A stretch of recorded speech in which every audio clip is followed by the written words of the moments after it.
Welcome back for another episode. Now, check out the defense character on my team. She's about to do something that is absolutely hilarious. Hey there. Now, how she lined it up at the same time with the greeting before we all took off was hilarious. I started doing this with all of my characters after that, man. That's just a complete classic move in which she did. Now, moving on and getting started to our character. So this year I wanted to start off with Baruto. And the feel of Baruto is good, right? The design of his character, it feels just like they pulled him from the anime. So after that, we will go to the Jitsu selection, which I think is a pretty good Jitsu selection for him because it's kind of like he's a starter ninja, and it gives you that feel. I kind of got the same thing when I played with Mizuki and when I played with Sadara, right? That they were just young ninjas who were basically just starting out. Now, the Vanishing Rasengan, I think, is a really good move, especially if you know how to use it. His second tornado move is not really my favorite, but I know many people who put this in combinations with other jitsus that have made it work really well. For me personally, Baruto really isn't my kind of guy. We got beat up really bad, and I was doing the best that I could to make his jitsus work for us to get the advantage. Nothing just really seemed to give me the upper hand with playing with this guy, so he wouldn't be somebody that I would go to personally, but I know many people that actually love this guy. Now, speaking about his last jitsu, which would be his ultimate, the Baruto strike. Now, the strike is actually pretty good, right? And the reason why is because you can get it pretty quickly in a match. It does a decent amount of damage. There was just one downside to this jitsu I didn't like, which was that right there. It doesn't have a long range as far as making contact with people who are too far away. But that's actually a good thing, right? Because Baruto isn't a ultimate ninja, right? He's just like a beginner starting out ninja, so their ultimate moves shouldn't be one-hit kills and things of that sort. So I think when they put that kind of attention to detail that people may not pay attention to, really means a lot to me, right? And really says a lot as far as the overall feel. Now, I didn't really enjoy playing with that Baruto, but the Karma Baruto kind of made up for it in many areas, and primarily it was in 3 areas that I was able to notice. One area was in his movement, like when he jumped, right? For example, when he's coming down, he has that signature Baruto move, or when he's jumping up, he has that signature Baruto move. When he's running, like his jacket that's above his shuriken or kunai pouch, like all of that stuff really means a lot, right? That's attention to detail. That's something that we keep paying attention to. Now on to his jitsus.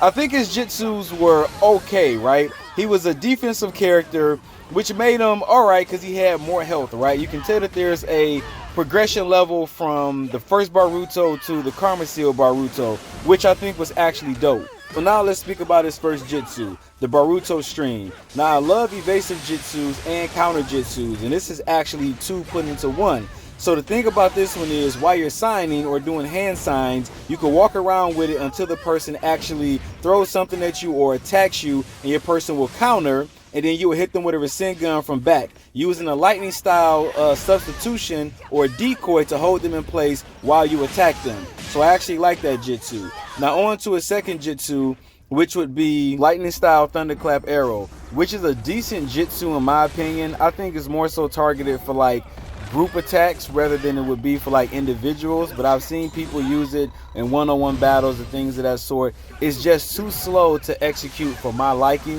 If they could trigger it a lot faster for the first stage of it, I think it would be a pretty good and useful jitsu. But if you can catch your opponents, especially in a group, off guard, then that would be the best time to execute it in my opinion, sort of like the new sand move that we just got. If you notice here when Naruto is signing, if you look at his face and you pause it right there, it's like his eyes are following wherever the opponent is, and his face is in complete shock while he's in this battle. That's the attention to detail that I think many have never seen, and I didn't notice it until I was editing this video and I was going through slow-mo when I was able to point this out. I think there's so much attention to detail in this game, especially when it comes down to character design, that many of us just don't recognize, right? And they don't really focus or emphasize, just how much detail was actually put into each character. But I salute them for that one because I did not know that was in there, but I love the fact that it was. Now on to his ultimate jutsu. Now I didn't get the opportunity to actually trigger it during this little review of this character, but by this time we've all had enough experience with the game. It's been out long enough where we've seen it on one side or the other. Now with this jutsu, it completely sucks away their jutsu, regular jutsu and ultimate jutsu, but the regular jutsus will continue to stay at 0 while it just pulls away from the gauge of the ultimate jutsu. Wonderful against opponents who have jutsus that, or ultimate jutsus that trigger relatively fast. Now on to adult Naruto, and I got one word for this character, and it's powerhouse, or maybe 2 words. But either way, like, this guy is simple, but the jutsu layout and his ultimate jutsu is just perfect selected for this character, right? When you talk about feel and design, that's exactly what you get. It's like he's mastered everything, he's more advanced. This is truly a character who has progressed well over the years, and you get it in the totality of who adult Naruto is. Now, the only negative thing I really have to say about him is his stance. I don't like it because it's kind of like a Street Fighter stance, and I would prefer something more cool, more calm, more collective, a little more swagged out, seeing that he's become the 7th Hokage, achieving his goal. They didn't give him that, but that's okay. So his first jutsu, the Rasengan Barrage, it's a beast, man. Like I say, each move that this guy has is a powerhouse. It pops him in the sky, puts him in the right position, then hits him with 4 Rasengans from Kuruma. So it does a lot of damage and has a wonderful pushback.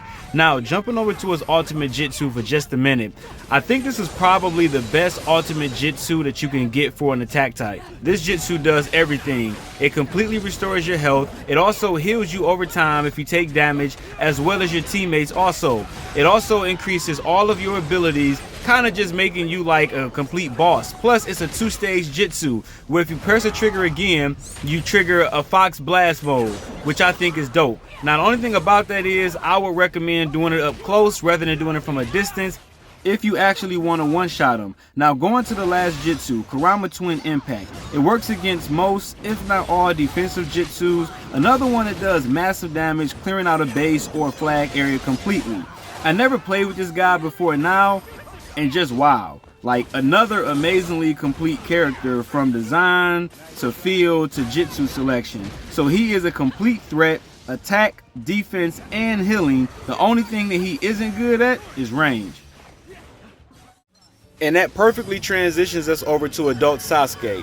One word to describe this DLC: fun, fun, fun, fun, fun. You're gonna have nothing but fun playing with this guy.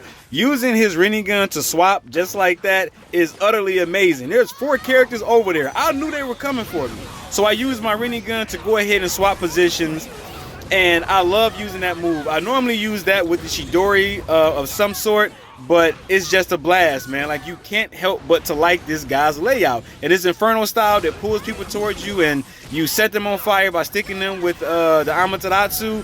It's just, man, it's just wonderful. The only downside to this guy is, one, I'm not too sold on his character design. I think it could have had a little bit more slimness. His cloak could have fit and hugged the body a little bit more. And his jutsus could have been a little bit more accurate, right? Now with the Rinnegan, you have matches where it's on point. You have matches where it's not on point. The same thing when it comes down to the Inferno style lightning jutsu, which can sometimes miss opponents if they're not in the right spot or whatever it may be. So sometimes you'll have good games, sometimes you'll have bad games. But the DLC is definitely worth it, man. This is by far my favorite character and my favorite range type. I can't express to you just how amazing this character is when you're playing with him. But back to the Inferno style Amaterasu Jutsu, whatever the name of it is. Back to that Jutsu, I have to say this. There is major glitches with that Jutsu where it'll have you stuck in that position, wait for somebody to come. They either get hit by a tree or cut off somehow, and you'll just be standing there waiting to explode the Amaterasu, and you're just vulnerable. That's one of the biggest downsides to that Jutsu. But it works 60% of the time, 100% of the time. So I say it's a good Jutsu to go with. And to just go back to the Rinnegan for 1 second, one thing that I love to do with the Rinnegan is that if you're ever getting jumped, you have to play with Sasuke in a patient type manner, right? He's a strategic fighter. He's not an all-in type of guy like Naruto is. Completely different character. But if you're ever getting jumped and you get the opportunity to get away, be patient and try to lock on to the farthest character away, and then do the swap with them, because by the time the other 3 characters get to you, they're going to be punching and kicking and this, that, and the other. It's going to give you a clean escape. I can't tell you how many times I've used that jitsu. Now, the power that Sasuke is lacking in his first 2 jitsus is made up in his ultimate jitsu.